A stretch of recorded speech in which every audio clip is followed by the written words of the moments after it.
எல்லோருக்கும் வணக்கம். இன்னைக்கு மிக முக்கியமான 5 செய்திகள் இருக்குங்க நண்பர்களே.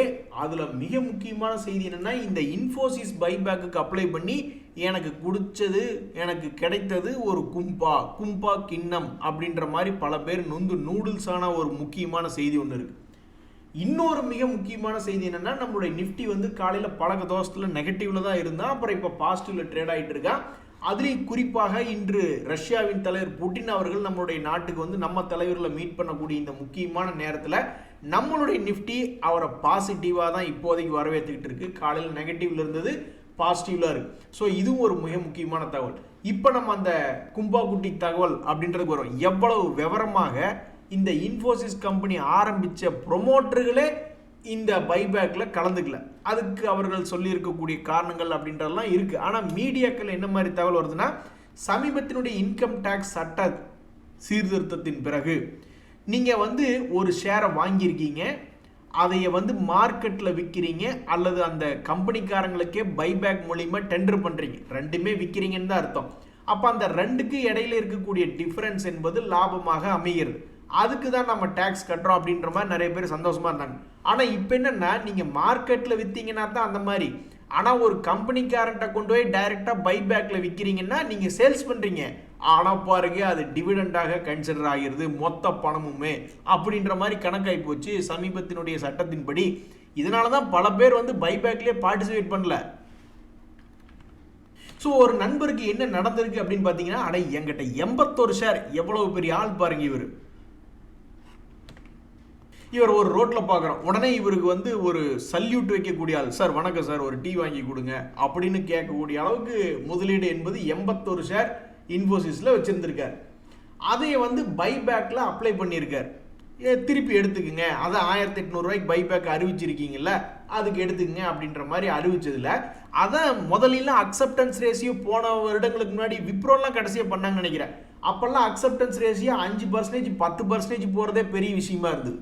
இப்போதான் நிறைய பேர் அப்ளையே பண்ணலையே, அதனால ஆல்மோஸ்ட் 50% அக்செப்டன்ஸ் ரேஷியோ. எங்காவது நீங்க பார்த்துருக்கீங்களா இந்த ரெக்கார்டை? பார்த்துருக்க மாட்டீங்க. ஸோ இந்த அளவுக்கு 41 ஸ்டாக்கை பைபேக்ல அப்ளை பண்ணியிருக்காங்க. இவருடைய கணக்குப்படி அந்த லாபம் 11,500 ரூபா வருது. ஆனால் இந்த டேக்ஸ்களினுடைய கணக்குப்படி டேக்ஸ்ல ஒரு 9,000 பிடிச்சி அதுக்கப்புறம் வர்ற லாபத்தில் மறுபடியும் ஷார்ட் டேர்ம் ப்ராஃபிட் வேற கட்டணும்னு அவர் கணக்கு போடுறாரு. அது எப்படி? இது ஏதோ வட்டி மேல குட்டி போட்டு குட்டி மேல வட்டி போட்ட மாதிரி மனசு வேதனையில். இப்போ நம்ம குழந்தை சாப்பிட்டு இருக்கோம் சிப்ஸ், ஒரு சிப்ஸை பிடிங்கிறோம், உடனே வேதனையில் எனக்கு சிப்ஸ் பாக்கெட்டே வேண்டான்னு தூக்கி வீசிட்டு போயிடும். அது மாதிரி ஒரு வேதனையில் ஏற்கனவே அவங்க ஒரு டேக்ஸ் பிடிச்சிருக்காங்க, அதுக்கப்புறம் வர்ற ப்ராஃபிட்டுக்கு மறுபடியும் இவரே ஒரு 20% டேக்ஸ் போட்டிருக்காரு என்றது தெரியல. ஸோ இது ஒரு சார்ட்டர்ட் அக்கௌண்டன்ட் தான் இதை இப்போதைய ஃபுல்லாக நம்ம கேட்கணும், ஏன் அவர் அப்படி ஒரு கமெண்ட் போட்டிருக்காரு. ஸோ அதாவது கடைசியாக அவருடைய கணக்குப்படி எனக்கு 2,500 ரூபா தான் வர்ற மாதிரி இருக்கு. அதுலேயும் நான் எஸ்டிசிஜி எல்லாம் கட்டுற மாதிரி இருந்தால் எனக்கு வெறும் 200 ரூபா தான் லாபம் வருமா அப்படின்ற மாதிரி பாவம் மனசு நொந்து இருக்காப்புல.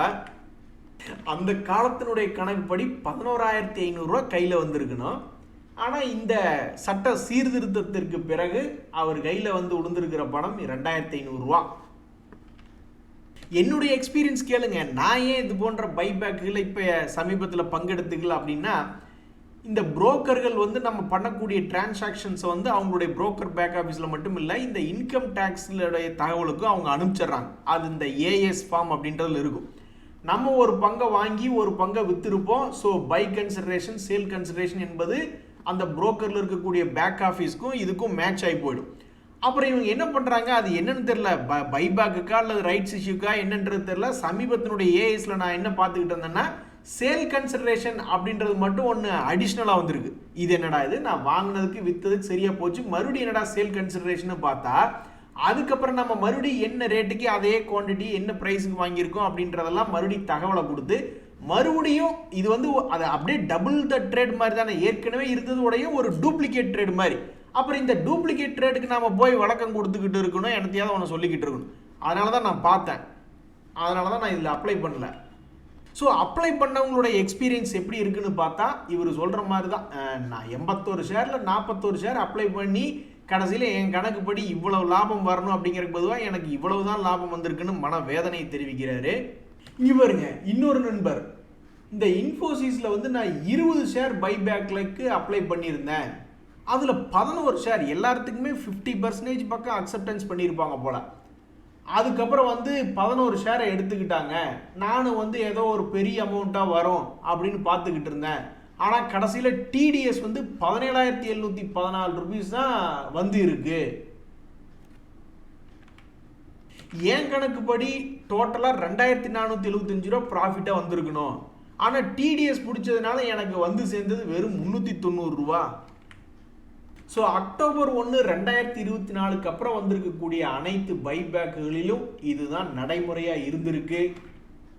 ஸோ இப்போ டேக்ஸ் டிடக்டட் சோர்ஸை வந்து எப்படி கிளைம் பண்ணி வாங்குறது அப்படின்னா, நீங்கள் ஐடி ஃபைல் பண்ணும்பொழுது அதுக்கு உங்களுக்கு வந்து எப்படி கிளைம் பண்ணுறது அப்படின்ற தகவல் தெரிய வரும். இல்லைன்னா ஒரு சார்ட்டர்ட் அக்கௌண்ட்டை பார்த்து இந்த மாதிரி ஐடி ஃபைல் பண்ணும்போது எங்கள் இவ்வளோ டிடிஎஸ் பிடிச்சிருக்காங்க, அதனுடைய தகவல்லாம் எந்த இடத்துல தெரியுது, அது எப்படி திருப்பி எடுக்கிறது அப்படின்றதுக்கு அவர் உதவி செய்வார்.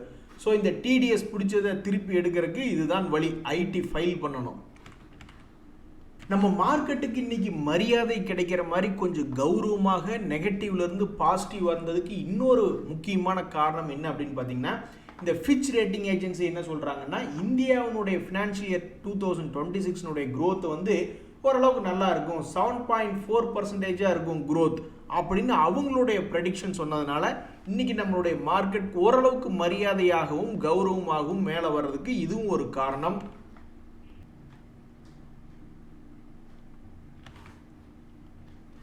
சமீபத்தில் தோல்வியே அடையாத வெற்றியாகவே இருந்த ஒரு பங்குல இந்த ஜேஎஸ்டபிள்யூ ஸ்டீல்னு இருக்கு.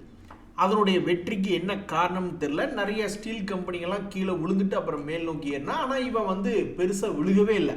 இந்த 2025 எடுத்து பார்த்தீங்கன்னா இப்போ ஒரே ஒரு முறை ஆரம்ப கட்டத்தில் 200 days மூவிங் ஆவரேஜ் கிட்ட வந்து டெஸ்ட் பண்ணிக்கிட்டு இருந்தான் ஒரு 2 முறை. அதுக்கப்புறம் அவன் விழுந்ததா சரித்திரமே இல்லை தற்போது வரைக்கும். ஸோ இப்படி இருக்கக்கூடிய பங்கு அடுத்தது 2026 என்ன நடக்கும், கீழே இறங்குமா மேலே ஏறுமான்னு பார்க்கறதுக்கு ட்ரேடர்கள் ரொம்ப ஆர்வமாக இருக்காங்க. ஸோ இந்த 2025 அதிகமாக இறங்காம தொடர்ந்து மேலேயே ஏறின பங்குகளுடைய லிஸ்ட் அந்த செய்தியில் இந்த ஜேஎஸ்டபிள்யூ ஸ்டீல் என்பது வருகிறது. நண்பர்களே, ஏன்டா இந்த ஸ்டாக் மார்க்கெட்டுக்கு வந்தோம் அப்படின்னு நிறைய பேர் வருத்தப்பட்டுக்கிட்டு இருப்பாங்க. அப்படி இருக்கக்கூடிய சமயத்தில் இந்த டிவிடெண்ட் ஸ்டாக்ஸில் சில முக்கியமான தகவல்கள், ஃபண்டமெண்டல் டேட்டா அப்படின்றது இருக்கு. அது தெரிஞ்சிருச்சுனாவே, அந்த ஐடியா புரிஞ்சிருச்சுனாவே இந்த மாதிரி நிறைய பேர் வருத்தப்பட மாட்டாங்க. சரி, நம்ம எடுத்திருக்கக்கூடிய ஒரு பங்கு ஏறாட்டியும் பரவாயில்ல, அவன் டிவிடெண்டு கொடுத்தான்னா கூட போதும் அப்படின்ட்டு அந்த மைண்டில் அந்த பிரச்சனை என்பது அதிகமாக வராமல் போயிடும்.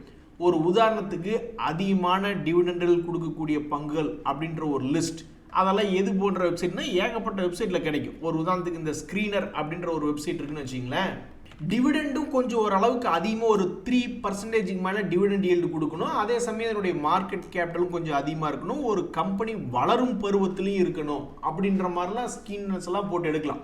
ஸோ அப்படி இருக்கக்கூடிய இது மாதிரி பல்வேறு பங்குகளில் அவன் கீழே இருக்கிறான் அப்படின்னு வச்சிங்க, சில பேர் என்ன பண்ணுவாங்க, இது போன்ற பங்குகளுக்குள்ளையெல்லாம் என்ட்ராவான். எதுக்கு? டிவிடெண்ட் கிடைக்கும் அப்படின்னு ஆசைப்பட்டுட்டு. ஆனால் அவன் டிவிடெண்ட் கொடுத்து கொண்டு தான் இருக்கிறான். ஆனால் அந்த பங்கினுடைய மேல் நோக்கி ஏறாமல் கீழே போகிறான்னா அப்போ அந்த டிவிடெண்ட் ஈல்டு இன்க்ரீஸ் ஆகுதுன்னு தானே அர்த்தம். ஆக்சுவலாக அவங்க எடுத்திருக்கக்கூடிய டிவிடெண்ட் பங்குகள் விலை இறங்குதுன்னா அவங்க ஆக்சுவலாக மார்க்கெட்டுக்கு தேங்க்ஸ் தான் சொல்லணும். ஓகே, ஒரு நல்ல பங்காக தான் நான் எடுத்திருக்கேன் டிவிடெண்ட் பங்கு, ஆனால் மார்க்கெட்டில் இறங்குது அப்படின்னா அவங்க வந்து அதுக்கு நன்றி தான் சொல்லணும். ஒரு உதாரணத்துக்கு இந்த ஹிந்துஸ்தான் ஜிங்க் அப்படின்ற பங்கு ஒரு காலத்தில் 271 ரூபாயிலிருந்து மேலே 762 ரூபாய்க்கு போயிருக்குன்னு வச்சுங்க. ஒரு டிவிடெண்டுக்காக சில பேர் என்ட்ரு ஆயிருக்கிறாங்க இந்த இடத்துல. அந்த பங்கு கீழ் நோக்கி இப்போ வீழ்ச்சி அடையுதுன்னா அது ஆக்சுவலாக அவங்க மார்க்கெட்டுக்கு வந்து நன்றி தான் சொல்லணும். ஏன்னா டிவிடெண்ட் அதிகமாக கிடைக்குதுன்னு தான் உள்ளே போயிருக்காங்க. அப்போ கொடுத்துட்டு இருந்த டிவிடெண்ட் ஈல்டை விட மறுபடியும் எதிர்காலத்தில் விலை குறையும் பொழுது அவங்களுடைய டிவிடெண்ட் ஈல்டு என்பது இன்க்ரீஸ் ஆகிறதுக்கான வாய்ப்பு இருக்குது. அவன் எப்போ ஏறுவான்லாம் யாருக்கும் தெரியாது, அல்லது இன்னும் கூட கீழே இறங்கலாம். இன்னும் இறங்குனா மறுபடியும் தேங்க்ஸ் தான் சொல்லணும். இன்னொரு அருமையான ஒரு உதாரணம் சொல்கிறேன் பாருங்க.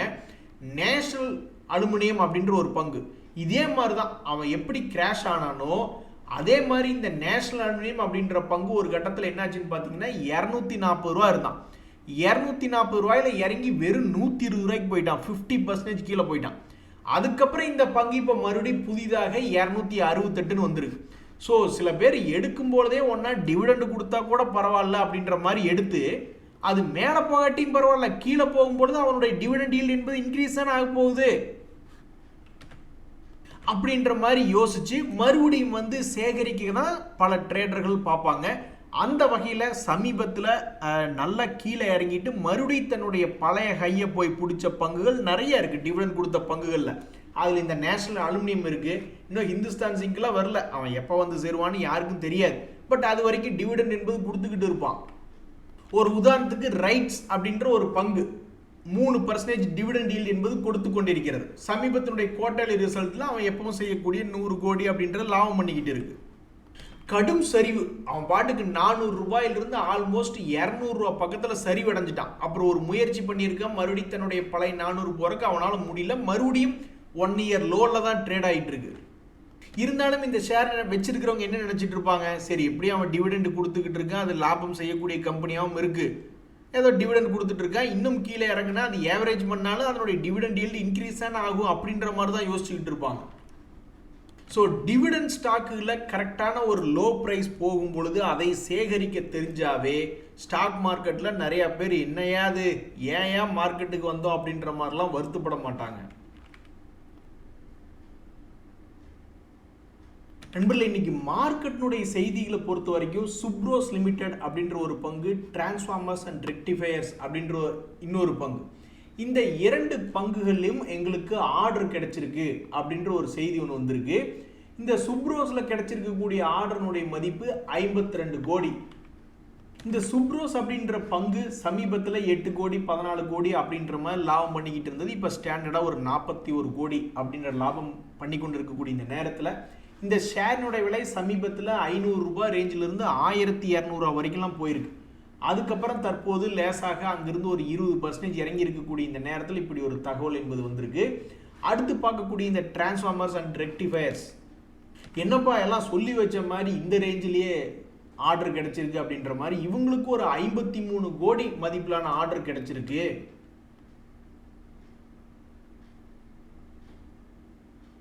நேற்றைக்கு பொறுத்த வரைக்கும் ஐபிஓ செய்திகள்லாம் ரொம்ப முக்கியமான செய்திகள் இருந்து இன்னைக்கு 2வது நாள் செய்தியாக வந்திருக்கு. ஐபிஓக்கள்ல 3 ஐபிஓக்கள் ஓப்பனாக இருக்கு. இதில் இந்த மீஷோ ஐபிஓ என்பதும் ஓப்பனாக இருக்கு. அவனுடைய கிரே மார்க்கெட் பிரீமியம் 41% ஒரு வேளை லாபத்தில் வந்து லிஸ்டிங் ஆகுமோ அப்படின்ற மாதிரி அதுக்கு அப்ளை பண்ணவங்க எல்லாம் பார்த்துக்கிட்டு இருக்காங்க.